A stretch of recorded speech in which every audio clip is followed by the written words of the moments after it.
আসসালামু আলাইকুম গাইস। আমি এখন বেগুনের চপ ভাজবো রমজান মাসে, যেটা খুবই সুস্বাদু খাবার। ফার্স্টে আমি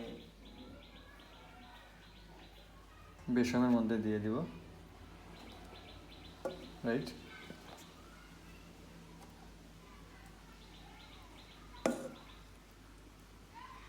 ওকে,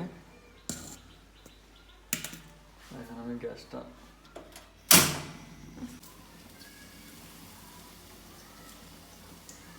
অত বেশি ঝাড়ি ঝাড়ি